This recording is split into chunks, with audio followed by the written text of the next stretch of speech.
اصغر گھاس لا کر ڈال دو، یہ آخری لباس نصیب ہوا ہے۔ یہ ترک دنیا ہے۔ ترک دنیا بئی معنی مثبت عمل کے لیے، جہاد کے لیے، قتال کے لیے، اللہ کی راہ میں جد و جہد کے لیے اپنے معاشی معاملے کو پیچھے رکھنا، کم کرنا، کم سے کم تر کرتے چلے جانا، اور زیادہ سے زیادہ وقت، زیادہ سے زیادہ مال، زیادہ سے زیادہ صلاحیت نکالتے چلے آنا دین کی جد و جہد کے لیے۔ یہ ہے در حقیقت کہ جو ترک دنیا ہے پروفاؤنڈ، نتیجہ خیز، ظلم کے استیصال کے لیے، حق کا بول بالا کرنے کے لیے، عدل کے نظام کو برپا کرنے کے لیے یہ جد و جہد کی جائے، یہ ہے مثبت نتیجہ کہ جس کی طرف قرآن ہمیں لانا چاہتا ہے۔ ورنہ آج اقبال نے جو کہا کہ اسی قرآن میں ہے اب ترک جہاں کی تعلیم، جس نے مومن کو بنایا مہو پرویں کا امیر۔ ہمارے ہاں بھی وہ خانقاہی نظام آیا، اگرچہ اس درجے نہیں آیا، یہ واقعہ ہے۔ کرسچن منسٹسزم نے جس طرح کی شکلیں اختیار کی تھی وہ ہمارے یہاں نہیں آیا، اللہ کا فضل ہے، اللہ کا شکر ہے، لیکن آیا ضرور ہے۔ وہ چیزیں مراقبے ہیں، ذکر ہیں، اشغال ہیں، پھر یہ کہ اس کے لیے یہ لطائف ہیں، جہاں حضور نے نہیں سکھایا کہ 5 لطائف ہیں، 6 لطائف ہیں، ہر ایک کی کوئی روشنی علیحدہ ہے، کوئی نیلی ہے، کوئی پیلی ہے، ٹھیک ہے، ہوگی، میں یہ نہیں کہتا کہ نہیں ہے۔ آکلٹ سائنسز کی اپنی ایک حقیقت ہے، لیکن ہمیں اس سے روک دیا گیا۔ یہ چیزیں ہمارے ہاں کیوں آئی ہیں؟ یہ ہے اصل میں کچھ لوگ جو اس پورے تصوف کے سلسلے کو کہہ دیتے ہیں کہ یہ ہے ہی خلاف اسلام اور یہ غلط ہے اور یہ بالکل ایک نیا دین ہے۔ نہیں، یہ بات نہیں، پوری ہمدردی کے ساتھ سمجھنا چاہیے کہ یہ کیوں آیا۔ دیکھیے، اصل جو سلوک محمدی تھا صلی اللہ علیہ وسلم، جو تصوف محمدی تھا، وہ تو یہ تھا جہاد، دعوت، جہاد، دین کا غلبہ، تن من دھن لگا دو۔ اسی میں ترک دنیا بھی آ گیا۔ اس لیے فرمایا لا رہبانیت فی الاسلام الا جہاد فی سبیل اللہ۔ اسلام کی رہبانیت یہی جہاد فی سبیل اللہ ہے۔ آخر لذتیں چھوڑنی پڑتی ہیں نا، گھروں کی آسائشیں چھوڑیں گے تبھی تو جائیں گے، میدان میں آئیں گے۔ اس حوالے سے جب خلافت راشدہ کا نظام ختم ہوا اور اب ایک ملوکیت کے دور کا آغاز ہو گیا، 3-4 اٹمپٹس ہوئی ہیں اس کو ٹھیک کرنے کی۔ حضرت حسین ابن علی رضی اللہ تعالیٰ عنہ میدان میں آئے، شہید ہو گئے، دنیاوی اعتبار سے ناکام ہو گئے۔ عبداللہ ابن زبیر آئے رضی اللہ تعالیٰ عنہ، کچھ تھوڑی سی کامیابی ہوئی، سسٹین نہیں کر سکے، وہ بھی شہید کر دیے گئے۔ پھر حضرت زید آئے، پھر نفس زکیہ آئے، کوئی کوشش کامیاب نہیں ہوئی۔ اس نتیجے پر پہنچ گئے کہ یہ تو اب جو حکومت کی چھت ہے یہ تو ہے، اس کو تو اب ہم نہیں ہٹا سکتے۔ جب حکومت کو چھت کو نہیں ہٹا سکتے تو اب جہاد اور قتال کا راستہ تو بند ہو گیا ہے۔ تو مسلمان نا، کلمہ گو ہے، چاہے خود فاسق و فاجر بھی ہوں، لیکن نافذ تو شریعت کے احکام کر رہے ہیں۔ اس حوالے سے ہاتھ بند گئے۔ اس وقت پھر یہ ہے کہ جو تزکیہ نفس کے لیے یہ طریقے اختیار کیے گئے، شارٹ آف جہاد فی سبیل اللہ، شارٹ آف قتال فی سبیل اللہ۔ یوں سمجھیے کہ اگر کوئی درخت جو ہے یہاں پر آپ اس کو اگائیں تو چھت تک تو وہ جائے گا، لیکن چھت کے اوپر چھت کو پھاڑ تو نہیں سکتا نا، وہ پھر مڑ جائے گا۔ یہ ڈیفلیکشن ہوئی ہے ہمارے ہاں، جس سے کہ یہ خانقاہی نظام وجود میں آیا۔ کچھ خیر تو لوگوں کو سکھاتے رہو، کچھ تزکیہ نفس کی تعلیم تو دیتے رہو، اور ان میں پھر یہ ہے کہ مشرق اور مغرب سے آنے والے نظریات اور طریقے جو ہیں وہ بھی شامل ہو گئے۔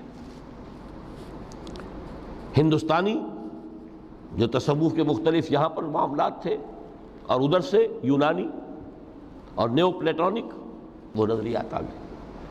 لیکن آج کا دور جو ہے وہ سمجھ لیجئے دو اعتبارات سے بہت مختلف ہو چکا ہے۔ اب پھر ضرورت ہے سلوک محمدی کی صلی اللہ علیہ وسلم۔ کیوں؟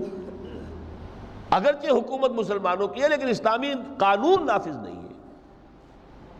اس وقت یہ تھا کہ حکومت مسلمانوں کی تھی، اگرچہ وہ اس معنی میں آئیڈیل اسلامی حکومت نہیں تھی کہ امرہم شورا بینہم، مسلمانوں نے منتخب کیا ہوتا، نہیں، وہ ایک موروثی نظام چل پڑا، ایک قبیلے کی عصبیت جو ہے وہ اس کے پشت پناہ بن گئی، ایک نظام چل رہا ہے، لیکن قانون اسلام کا نافذ تھا، قاضی تھے، مفتی تھے، فیصلے وہی ہو رہے تھے۔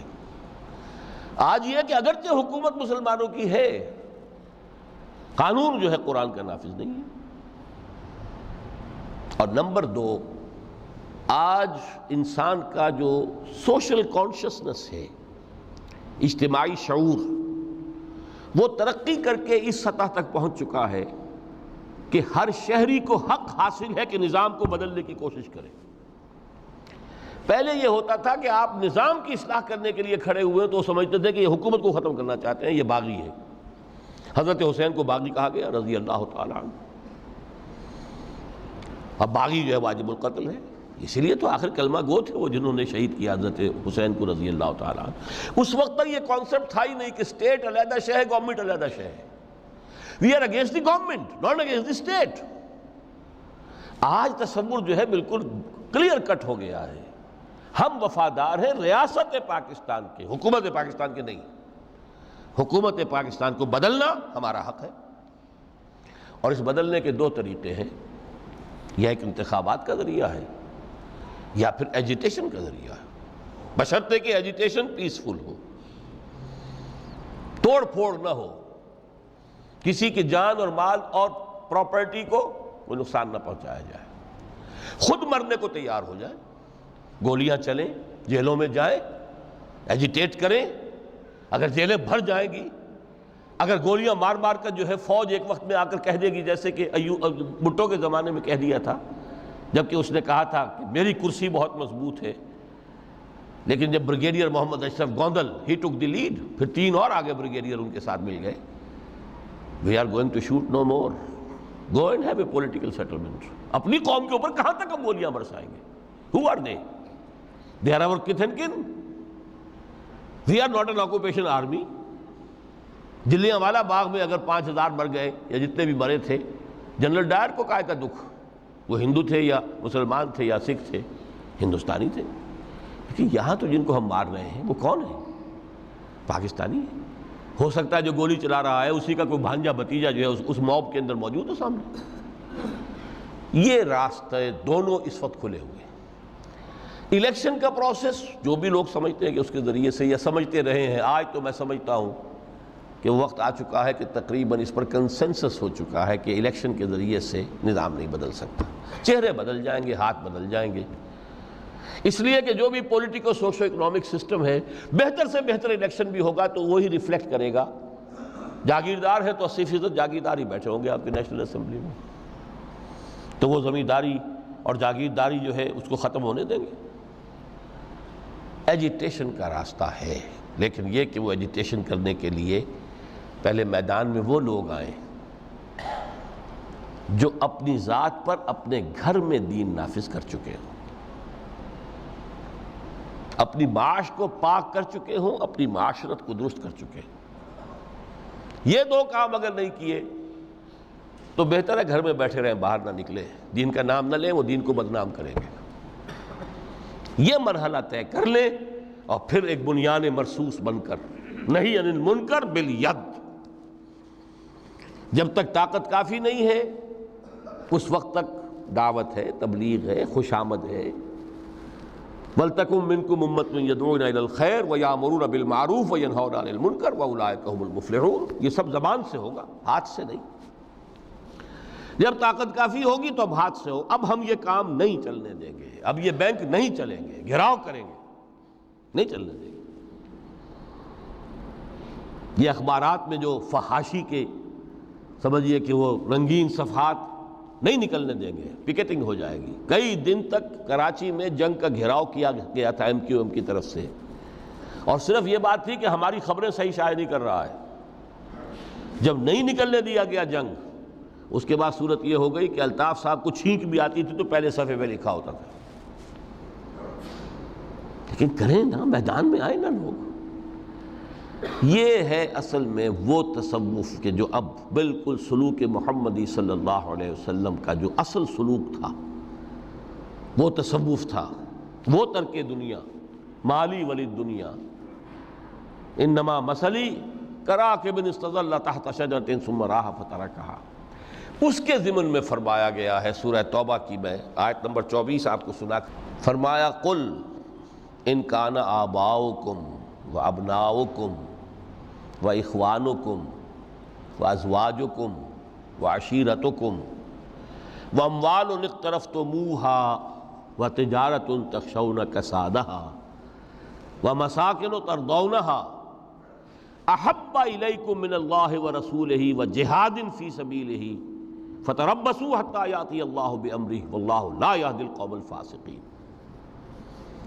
اے نبی ان سے کہہ دیجئے لوگو، اگر تمہیں اپنے باپ اور اپنے بیٹے اور اپنے بھائی اور اپنی بیویاں یا بیویوں کے لیے شوہر اور اپنے رشتہ دار اور وہ مال جو تم نے بڑی محنت سے جمع کیے ہیں اور وہ کاروبار جن کی کساد کا تمہیں اندیشہ رہتا ہے کہیں مندہ نہ ہو جائے، اور وہ بلڈنگیں، وہ حویلیاں، وہ کوٹھیاں جو تمہیں بڑی پسند ہیں، بہت چاؤ سے بنائی ہیں، ڈیکوریٹ کی ہیں، ڈیکوریشن پیسز کہاں کہاں سے لا کر ڈرائنگ روم میں رکھے ہیں،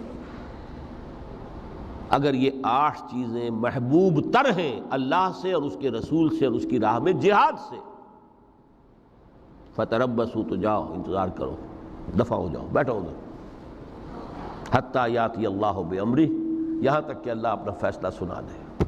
واللہ لا یہدی القوم الفاسقین، اللہ ایسے فاسقوں کو ہدایت نہیں دیتا. یہ ہے ترک دنیا. یہ ساری محبتیں جو ہے جیسے علامہ اقبال نے کہا، یہ مال و دولت دنیا، یہ رشتہ و پیوند، بتان وہم و گما لا الہ الا اللہ. مال و دولت دنیا کی 3 چیزیں لے لی، وہ مال جو تم نے جمع کیے، ایسیٹس تمہارے، وہ کاروبار جن کا کہ تمہیں اندیشہ ہوتا ہے کہ کساد نہ ہو جائے، اور وہ تمہاری بلڈنگیں، حویلیاں جو تمہیں بڑی محبوب ہیں، مال و اسباب دنیا. اور رشتہ و پیوند 5 گنوا دیے، باپ، بیٹا، بھائی، زوج یا زوجہ اور رشتہ دار. اگر یہ محبوب تر ہیں اللہ سے، اس کے رسول سے، اس کی راہ میں جہاد سے، تو جاؤ، دفع ہو جاؤ، فتربصوا، گو اینڈ ویٹ، یہاں تک کہ اللہ اپنا فیصلہ سنا دے. اللہ ایسے یہ فاسق جو ہیں ان کو زبردستی ہدایت نہیں دیتا. اللہ کا قاعدہ ہی نہیں. ہدایت اس کو دیتا ہے جو طالب ہدایت ہو. تو متاع الغرور اس معنی میں کہ دنیا کی کوئی شے اور اس کی محبت ہمارے راستے میں بیڑی بن کر ہمارے پاؤں میں نہ پڑ جائے، اس راستے سے، دعوت دین اور اقامت دین کی جد و جہد سے. اگر یہ ہے تو یہ متاع الغرور ہے، دھوکہ ہے، فریب ہے. اگر یہ نہیں ہے، اس راستے پر آپ چل رہے ہیں، تو دنیا برتنے کی چیز ہے، استعمال کرو. دنیا ہی تو کھیتی ہے، یہی محنت کرو گے نا، اسی دنیا میں کوشش کرو گے، جہاد کرو گے، اسی دنیا میں دعوت اور تبلیغ کا کام کرو گے. یہی کھیتی ہے جس کی فصل تمہیں کاٹنی ہے جا کر قیامت میں. یہ دونوں پہلو ہمارے سامنے رہنے چاہیے. میں آپ حضرات کا بہت ممنون ہوں، آپ نے بہت توجہ سے میری باتوں کو سنا ہے. اللہ تعالیٰ جو کچھ کہا گیا ہے اس میں جو صحیح ہے، حق ہے، اس کے لیے دلوں کو کھولے، صرف ذہنوں کو نہیں، دلوں کو کھول دے. اس لیے کہ دل کھلیں گے تو کوئی تبدیلی آئے گی. مولانا منظور نعمانی صاحب نے ایک دفعہ لکھا تھا بڑا پیارا جملہ کہ اصل تبدیلی دل کی تبدیلی ہوتی ہے. دماغ تو کرائے کا وکیل ہے، دلیلیں فراہم کر دیتا ہے. دل نے ادھر کا فیصلہ کیا، دماغ نے اسی کے لیے دلیلیں دے دی. دل ادھر جانا چاہتا ہے، دماغ اس کے لیے دلیلیں دے دے گا. وکیل وہی ہے، مدعی نے کر لیا تو اس کے حق میں دلائل کے انبار ہیں، اور اگر اسی مقدمے میں کہیں مدعا علیہ نے اس وکیل کو کر لیا ہوتا تو اس کے حق میں دلائل. تو اللہ تعالیٰ دلوں کو کھولے اور اس متاع الغرور کے پھندوں سے ہمیں نکل کر اصل محبت اللہ سے اور اس کی راہ میں جہاد سے، اور اصل مطلوب و مقصود زندگی آخرت کی، اس کی ہمیں توفیق عطا فرمائے۔ اقول قولی ھذا واستغفر اللہ لی ولکم ولسائر المسلمین والمسلمات۔